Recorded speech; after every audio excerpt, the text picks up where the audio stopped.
Good morning. I'm very, very thankful to be here. So blessed. Thank you to SBJ for the opportunity just to share this stage with some of the finest people in this area. Just a little bit about me, man. I think, like most of us, leadership was introduced to us in our home. And whether that was your mom, your dad, uncle, aunt, sister, brother. In my case, it was my grandma. Both of my parents were incarcerated. And so my grandma was such an amazing lady. She was full of wisdom. She was such an influencer in our community in South Florida. And one thing, she has so many sayings. She's Southern, just country old lady, just always got something to say about everything. But it's so funny now that I'm married with my kids, I find myself saying some of these same sayings.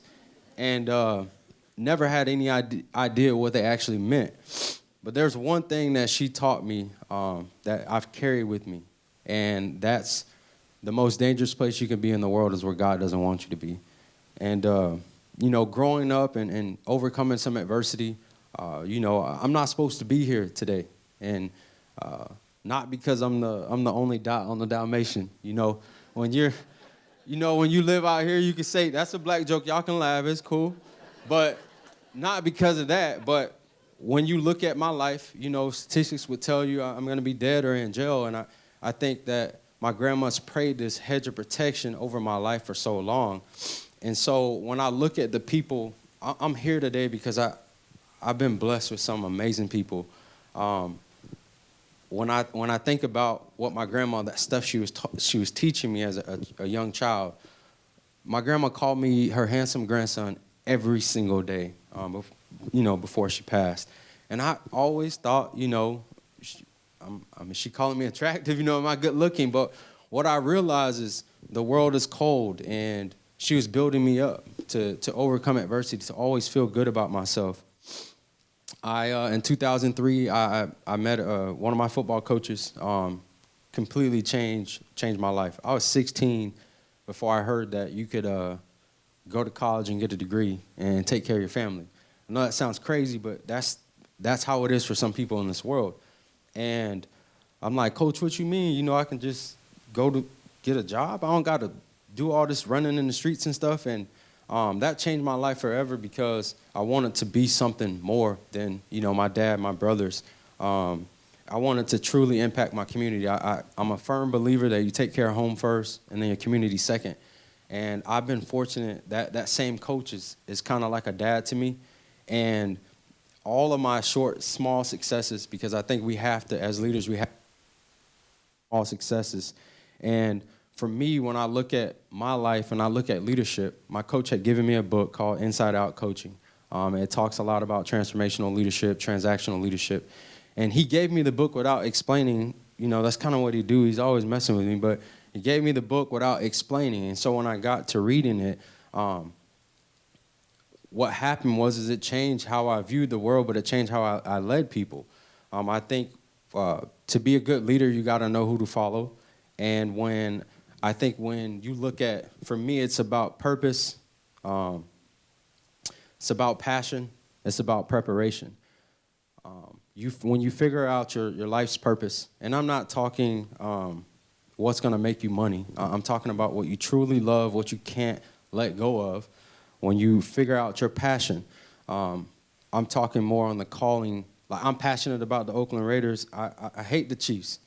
But my calling, understanding my passion every day to get up and to be a better husband, to be a better father, to be a better leader, to impact people, to send them off better than they came to me, essentially. With Follow the Leader, this started because I was diagnosed with depression a couple years ago. Very, very challenging. It was hard. It was hard for me to actually admit. I do have my master's in counseling, and I remember sitting in a session trying to tell her she misdiagnosed me, and you're crazy. And I remember thinking, I have all these things. I've accomplished all these great things. My wife's beautiful. My kids are beautiful. I would argue that having a 5- and 7-year-old, I'll put my 5- and 7-year-old against any teenager because they're crazy. But I remember that being such a hard and dark moment for me. I was too afraid. I didn't have any courage. This was something new. No one in my community was ever going to talk about this. And so I'm living out here. I'm hoping my wife can keep this secret until we can just get past it. And shortly after that, my best friend had passed away to suicide. And,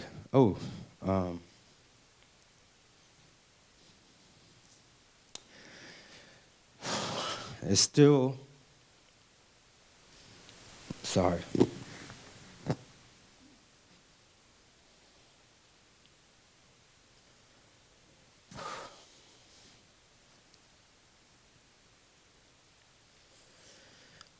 It's still hard to talk about. It's still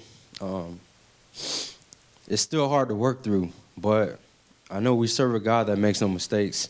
And I had to figure out, God, how are you going to use this? What can I do to make no family or no group of friends feel what I felt that day and what I continue to feel and work through? And so being able to use my platform, all the relationships that I've built, there's been some amazing leaders, and I think when you're in line with what God's called you to do, leadership is going to be easier. It's never going to be easy, but I think it's going to be easier. And all throughout my life, when I look at situations that I put myself in, I should be in jail, I should be dead, but God had this plan for my life, and he brought along these people that were in line with what they were called to do, and they've truly impacted me. And so when I started Follow a Leader, it was simply to normalize a conversation about mental health. Just like Brandy said, I think everyone should be seeing a counselor, talking to someone, but also mentorship. That coach is still like a mentor to me, but one thing he taught me is, I'm mentoring you, you need to be mentoring someone else. And so I encourage you all to figure out what you're passionate about, your purpose. I think bosses focus more on income and leaders focus more on impact. So thank you, guys.